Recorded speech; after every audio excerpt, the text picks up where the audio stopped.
नमस्कार बच्चों, स्वागत है आप सभी का हिंदी की कक्षा में। देखिए, हम लघु व्याकरण कर रहे हैं और कल हमने 1 से 20 तक विलोम शब्द किए थे। ठीक है, मैंने आपको विलोम शब्द समझाए थे। और बच्चों, आज हम अनेकार्थक शब्द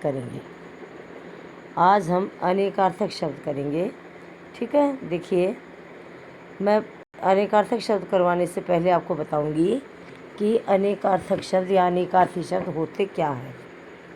तो देखिए बच्चों, अनेकार्थी शब्द ऐसे होते हैं जिनके कई अर्थ होते हैं। अनेकार्थिक शब्द कुछ ऐसे शब्द होते हैं जिनके कई अर्थ होते हैं। प्रसंग या वाक्य के अनुसार इनके अर्थ बदल जाते हैं। ऐसे शब्दों को अनेकार्थक शब्द कहते हैं। ठीक है, तो देखिए, ये थोड़ा धुंधला दिख रहा है। सभी बच्चे अपनी व्याकरण की बुक खोलेंगे, पेज नंबर 52। ठीक है, पेज नंबर 52। तो बच्चों देखिए, प्रत्येक भाषा में कुछ ऐसे शब्द होते हैं जिनके एक से अधिक अर्थ होते हैं।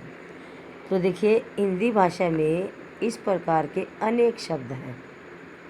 जैसे वर्ण, कोई देखिए वर्ण, ये दिखाई दे रहा है ऊपर वर्ण का अर्थ अक्षर भी होता है और वर्ण का अर्थ रंग भी होता है। ठीक है, अब ये जो वर्ण के योग से जो शब्द बनता है वो होते हैं अक्षर। वर्णों के योग से जो शब्द बनते हैं उन्हें अक्षर कहते हैं। ठीक है, तो ये वो वाला वर्ण है। और श्री कृष्ण श्याम वर्ण के हैं, ये रंग से है कि श्री कृष्ण का जो रंग है वो है श्याम, काला है। ठीक है, काले रंग के हैं।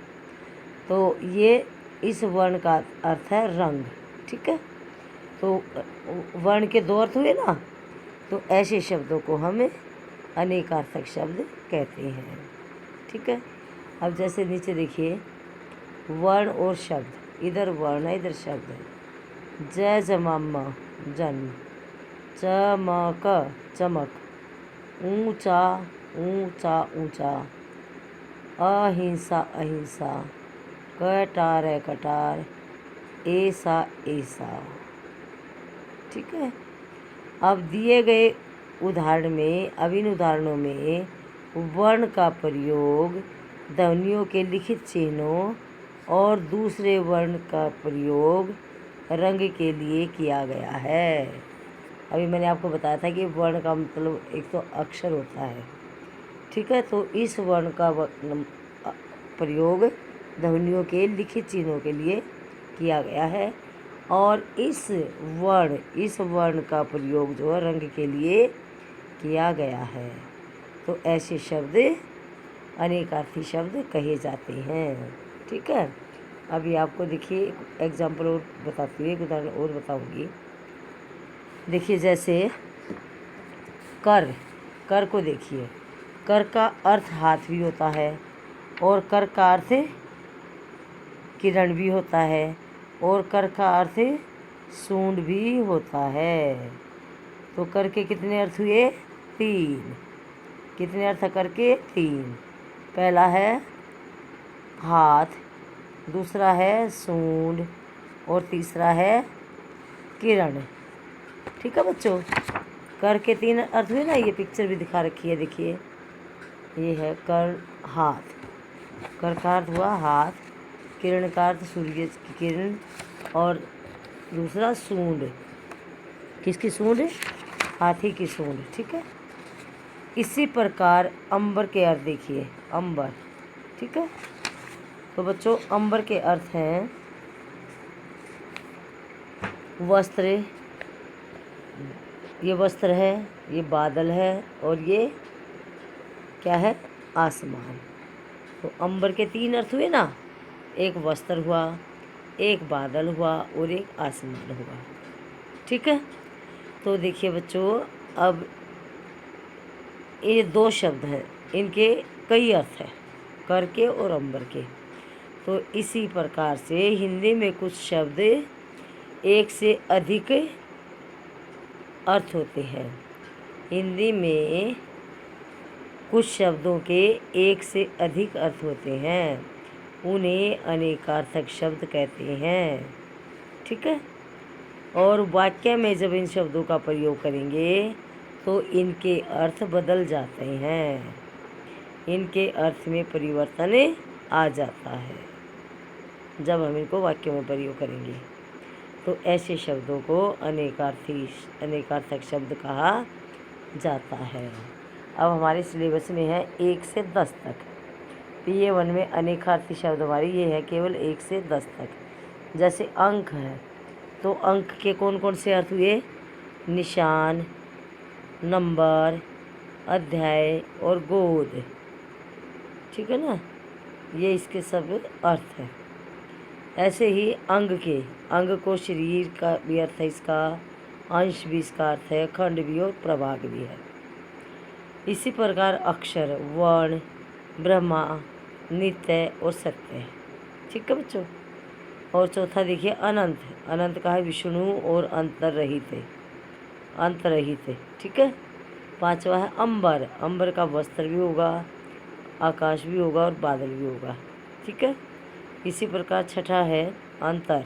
अंतर का भीतर भी है, इसका अर्थ परस्पर भी है, परस्पर दूरी भी है और मध्यवर्ती समय भी है।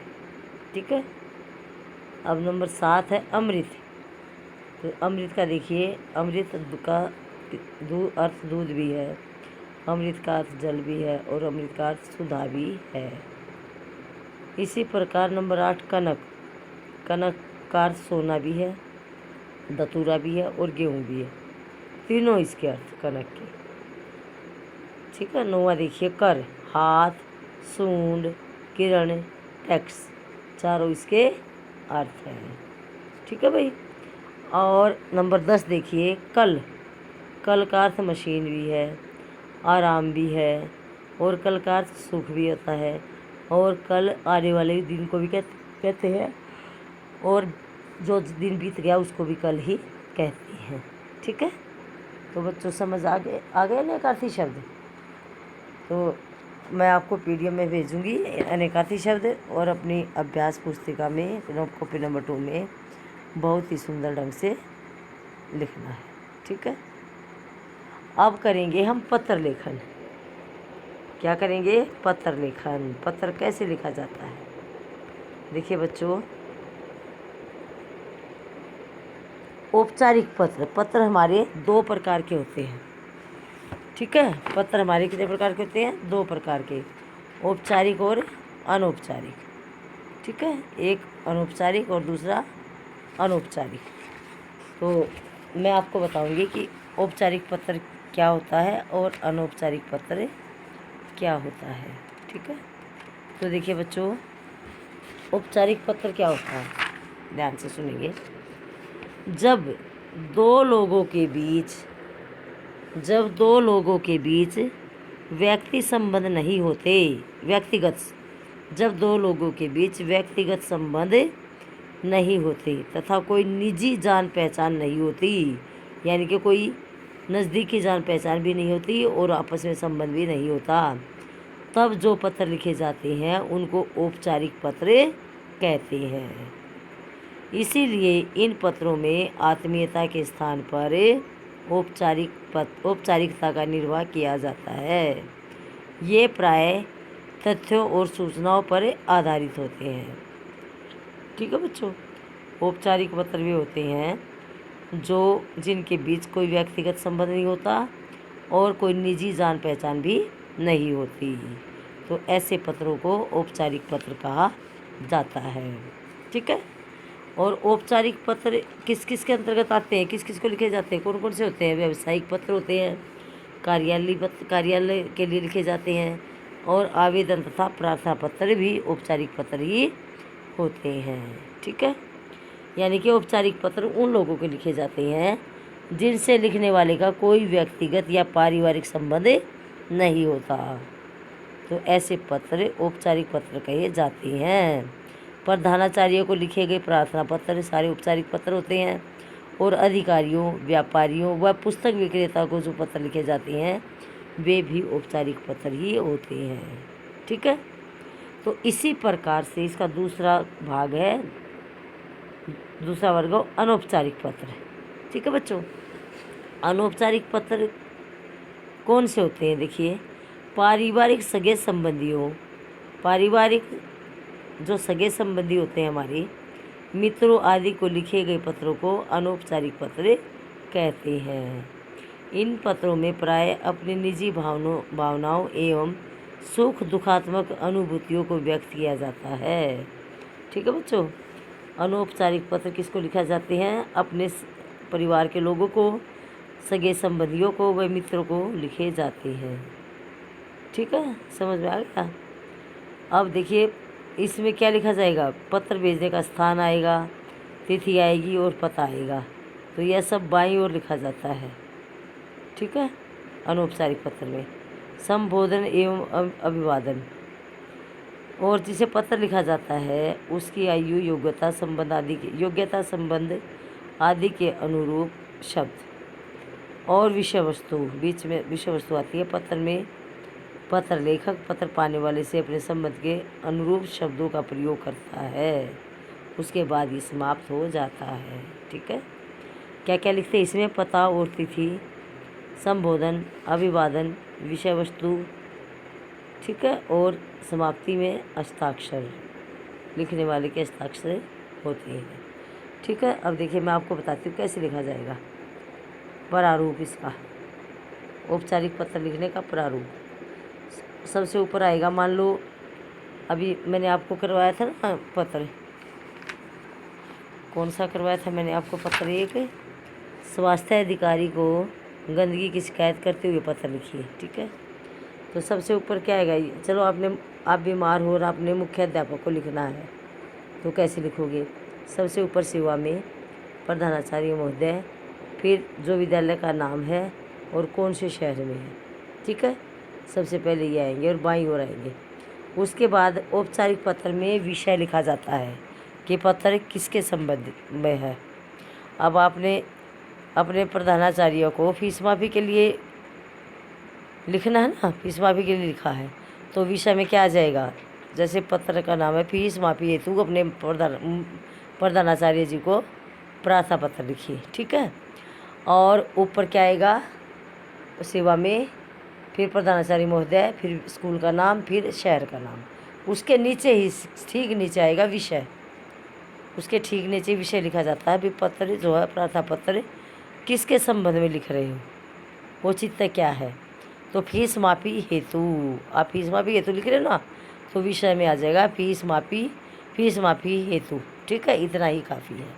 फिर श्रीमान जी, फिर सविनय निवेदन यह है कि अब यहाँ से स्टार्ट करेंगे और बीच में जितनी भी जो मुख्य बातें जो आपने लिखनी है, भाई फीस माफ़ क्यों करवाना चाहते हो, क्या प्रॉब्लम है, तो सारा मुख्य विशेष बीच में आएगा।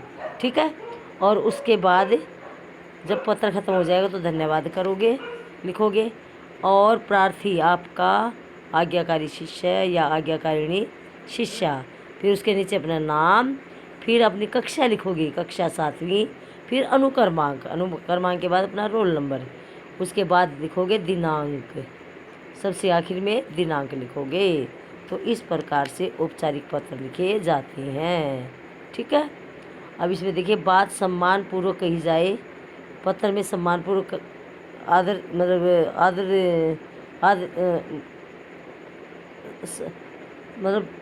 मेरा कहने का मतलब है कि जो आदर सूचक जो शब्द है वही प्रयोग करने चाहिए। ठीक है, अंत में कृतज्ञता व्यक्त की जाए और विषय समझाना ताकि बच्चे संबंधित विषय विचार लिख सकें।